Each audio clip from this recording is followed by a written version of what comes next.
obviously a document that specifies the intricacies and the details of the activities and what could occur while participating in that activity, right? And so by signing it, the person is pretty much agreeing that both they understand the risk and that they, are okay with it, and that if actually something happened to them, they're not going to sue. We have already established that it usually is good to cover the organizer of the event for ordinary negligence, right? Just for simple negligence. Anything beyond that, like wanton, willful, reckless misconduct, is not going to be covered just by a waiver, right? It does protect the service provided, and there are 4 elements that need to be present for a waiver to be able to stick in court. Does that make any sense? I remember that when I was studying, the legal liability side of the industry, one of my professors once said, and she happened to be a lawyer, she was saying, the thing about waivers is that a skillful attorney could usually, find holes in it and kind of find a loophole or something. So you really have to consult with somebody who knows, have legal advice when you are writing one of them to make it as strong as possible. And that's kind of like the best in a lot of the cases that you can hope for when it comes to waivers, right? A skillful attorney can come up and say, hey, at the end of the day, you cannot really give up your rights that way, right? Your rights are your rights. But for the most part, if you kind of create a good piece of document, then it can actually be a defense, and then the jury will say, hey, this person did their best to let this other person know what they were getting into, and they signed it. So you could be able to do it because of waiver, right? So these 4 elements will make sure that your waiver is strong or stronger. The first element is that it needs to have conspicuous terms. Clear and detailed language is the second element. There should be a free and open bargaining process. Well, the signing and the negotiation of this waiver. And it only applies for ordinary negligence, what I already mentioned. Only applies for ordinary negligence, right? So everybody's got those 4 elements, right? So let's look at each of them individually. The first one is that it has to have conspicuous terms. What does that mean?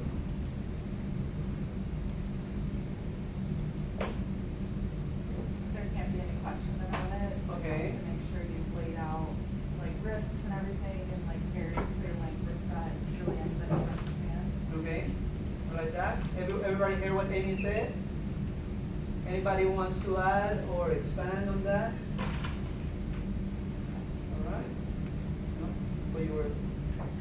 All right. So the terms must be conspicuous, like Amy was telling us. The title clearly explains the document, so waiver will be a good way to title that piece of document. Clear language that is easily understood. Again, it's going to be a document that potentially is going to find its way through the legal system. That doesn't mean that the language in it has to be has to have legal lingo in it. Does that make any sense? You don't want to utilize these legal words or terms that just people in the legal profession are going to understand, right? You have to write it so that most people, common people, are going to be able to understand what it is that you are telling them, right? Don't use big words, unnecessary words. Just use the most common used word, right? Clear language that is easily understood is pretty much the same thing. They usually say make it to about what, 4th, 5th grade reading level kind of idea, so that people understand it. Bold and capitalized important sections. So that sections when you say you could break your head, death might occur, paralysis, you could become paralyzed, those type of things. Bolded, underline, whatever it is to draw attention to that particular warning or part of your disclosure, if you will. You don't want to really kind of hide that in a bunch of words that you want to make sure that that stands out, right? So bold or capitalized important sections.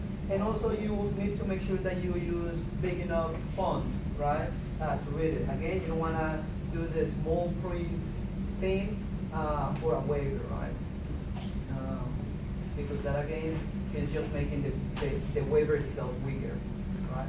Does that make any sense? Questions, comments, anecdotes, personal stories, or stories that you know from a friend of a friend of a friend regarding waivers and any of these conspicuous terms? Notion? We move on. So the next one is that the language must be clear and detailed. That kind of is, as you can see, closely related to these conspicuous terms, right? So it's got to be specific, and then what I was just explaining. Don't say things like, "Oh, you may not be alive anymore," after, you know. Just say, "Hey, you could die, or death is possible," right? Or, you know, in some instances, you may not be able to be mobile anymore. You know, paralyzed will be more accurate or specific, right? So you gotta be specific with your language. Actual risk detail is the same thing, right? It's not like, oh, you're going to feel a discomfort on your neck. No, you might break your neck, right? So it's that type of notch. Be detailed that risk, right? Paint that picture. Don't feel the need to sugarcoat it when you are kind of writing your waivers, right? Potential outcome details kind of go hand in hand with everything that I just said. Also, you need to specify the parties who are giving up their rights and parties who are protected. So again, it's probably usually just the main participant, the person who's signing the waiver, who's the one giving up their rights, right? Usually, under the law, you know, one person is not really entitled to give up somebody else's rights, right? So it's usually that person who participates. We do have those instances since we're in which the legal guardian or, you know, somebody that's kind of has custody or is the custodian of the person can do such thing, and then, you know, we have ways to do that as well. But usually it's the person who's signing and who is participating, the one who's giving up the rights. And then, you know, the party who is protected is usually the organizers or the people that are going to be running the machines, or sometimes you can actually include your organization, you know, as a whole, you know, John Smith Recreation LLC is not liable for blah, blah, blah, kind of like that, right? So specify who is being protected, right?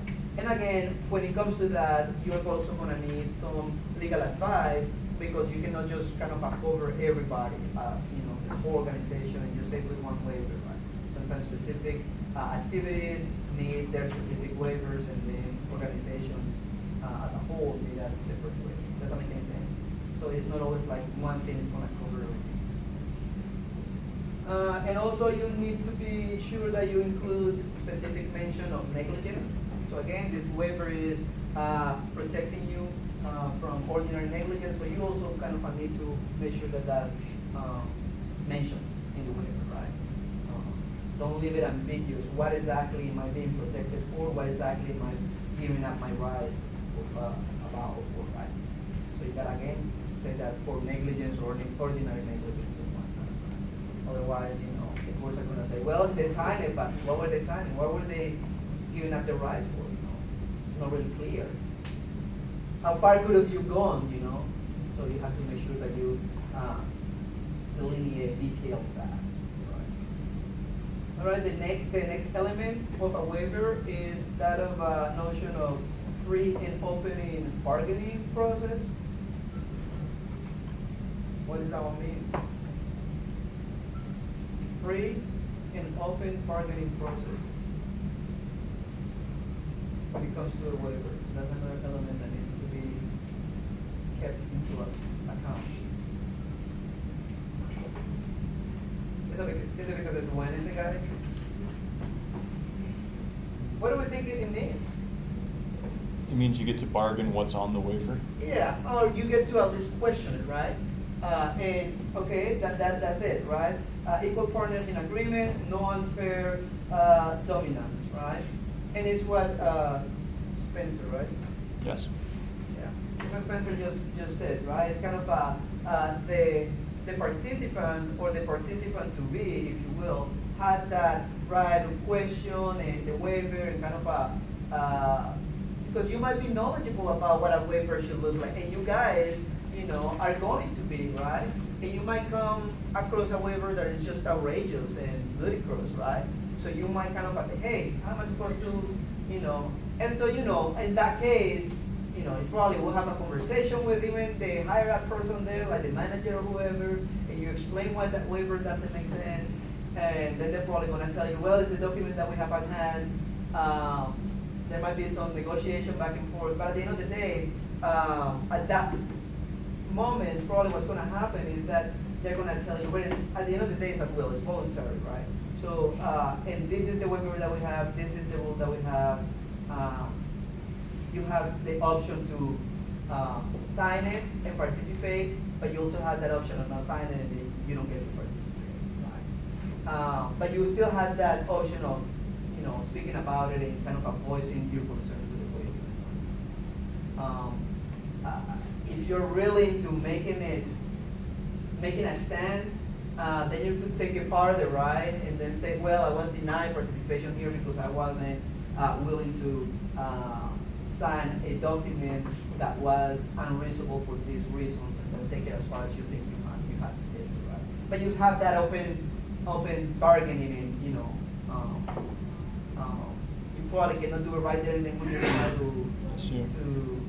participate in the activity. But if it's really something that you feel strongly about, you do have that option to challenge things with the help of the legal system. Does that make any sense? And the thing about it is that this one doesn't mean that you can actually just, which would kind of make sense, right? Like we're thinking like, okay, we can just go to an activity and then negotiate what we want to agree to and what we've done right there and then, right? But it's kind of like that other way around. You get to voice concerns, but most of the time the organizers, they are going to just tell you, well, this is what we have right now. These are your two options. And then again, waivers are usually only applicable for negligence, and this is ordinary negligence, like the simplest form of it. So it's not going to cover anything, gross negligence or above. Not applicable for situations where conduct is greater than negligence, like not for reckless misconduct or not for an intentional tort, such as assault or battery. All right, and that makes sense, right? I mean, usually they are just trying to cover like what is inherently risky in the activity, right? From the activity, you don't want to give up your rights for, probably misbehavior of one of their staff members or that type of thing, right?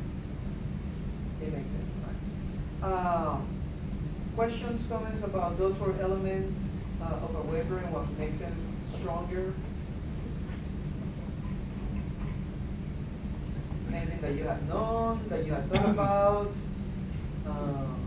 something you have wondered about before when it came to waivers, when you sign waiver? I think that also at some point or another signed that waiver. Have we wondered whether that was actually a good waiver?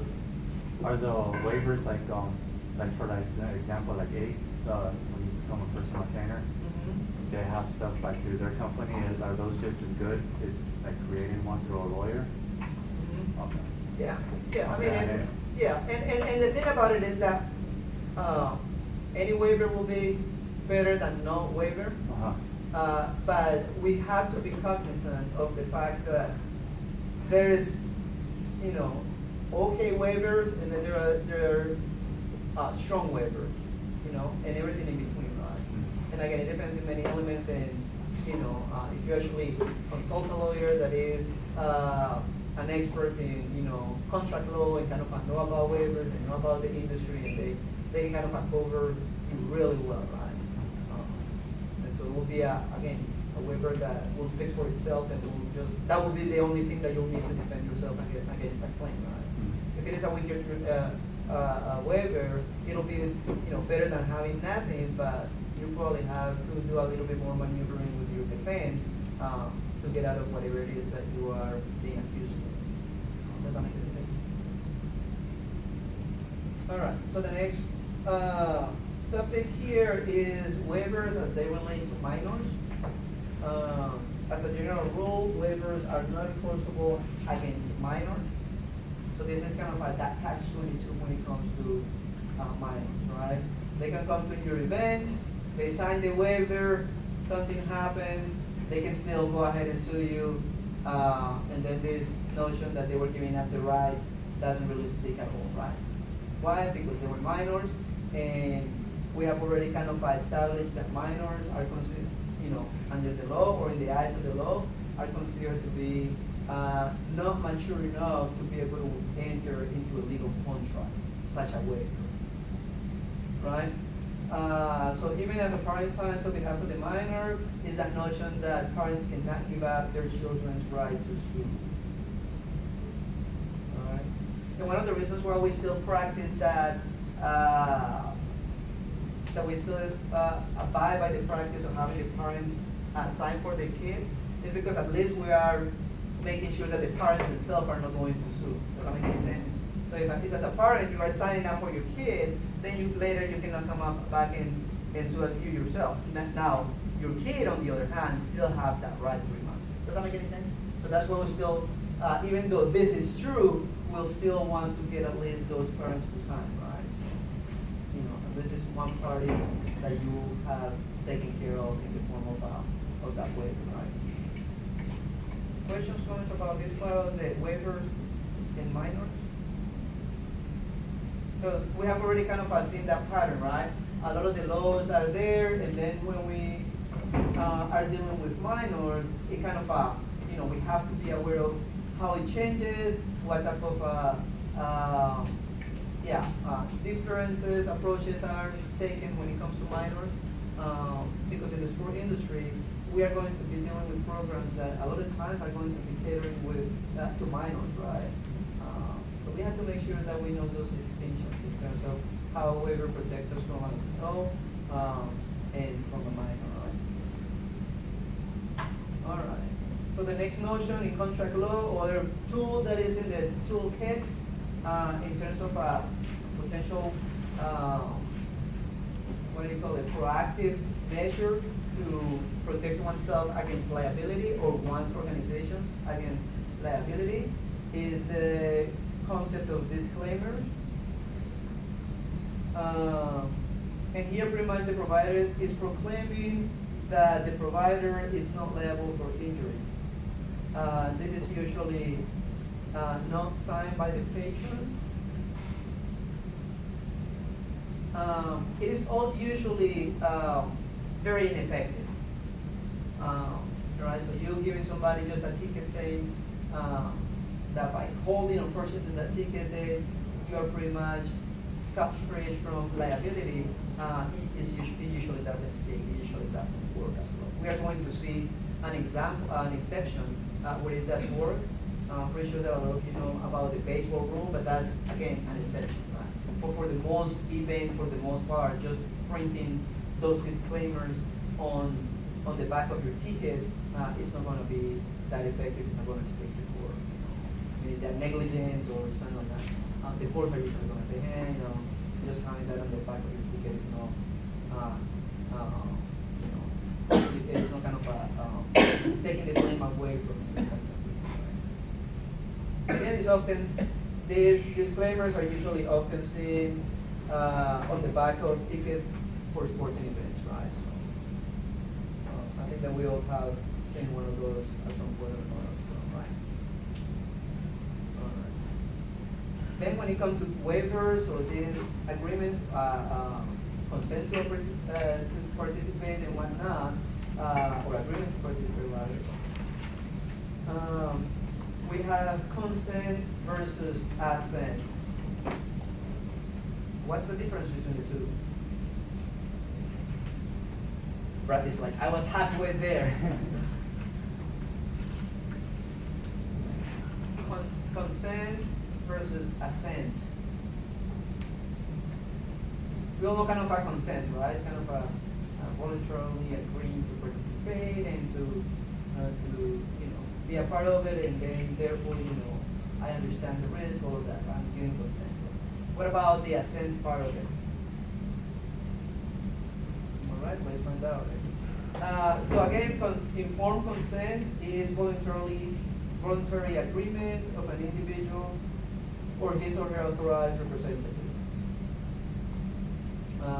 For it to be actually informed consent, the person must exercise free power of choice, right? So having all the information regarding that activity, they still, agree to participate. They still agree to engage in the activity, right?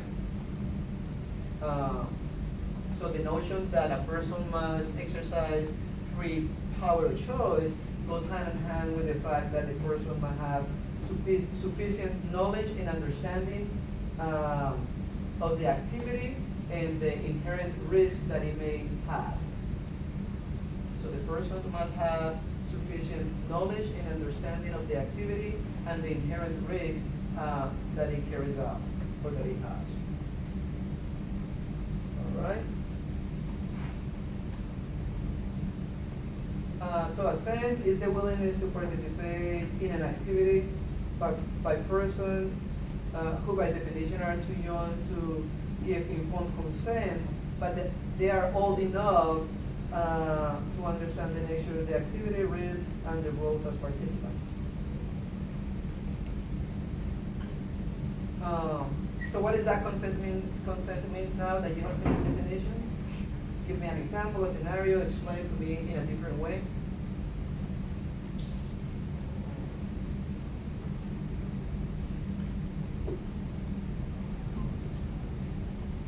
Yes, Lee? Sure. Like if you're doing a Ferris wheel and like obviously if you're an adult, informed consent, you can go on if you don't want to, but let's say a 12-year-old knows what they're doing, knows how they have to behave, and they just Right. get on.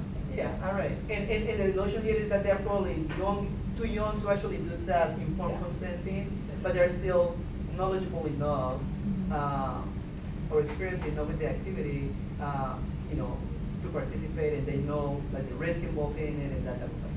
Something like I think we were talking about like football that other time we met. Something like a 14 or 15-year-old kind of agrees to playing in the football match, right? Football game.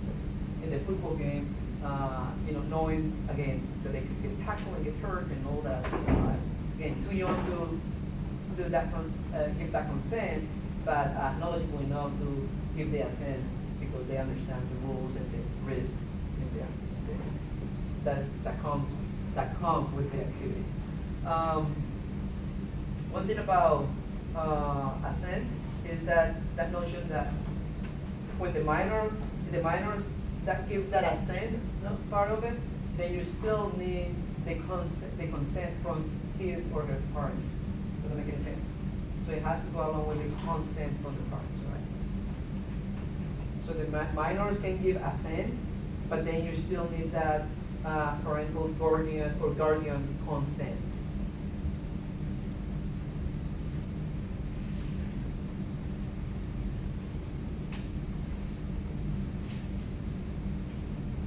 Everybody got those two and kind of understand the difference between the two? All right, so let's look at the first one, like in detail. Informed consent document is a unique to informed consent document. Something must be done to the participant by another party. It informs the signer of the risks.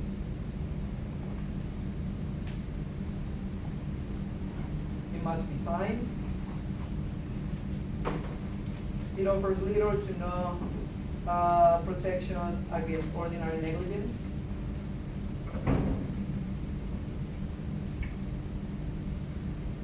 And it's usually like, and what sort of the examples that you see is like medical treatments, right? When you kind of are given informed consent, kind of knowing what the risks are of that surgery that you're about to have, you know, what can happen, blah, blah, blah, all of this, right? You see it on rehab scenarios, on therapy, on fitness testing, etc. Right? So it's when you kind of assign that document with the understanding that what you're about to engage, what are the potential consequences of it, right?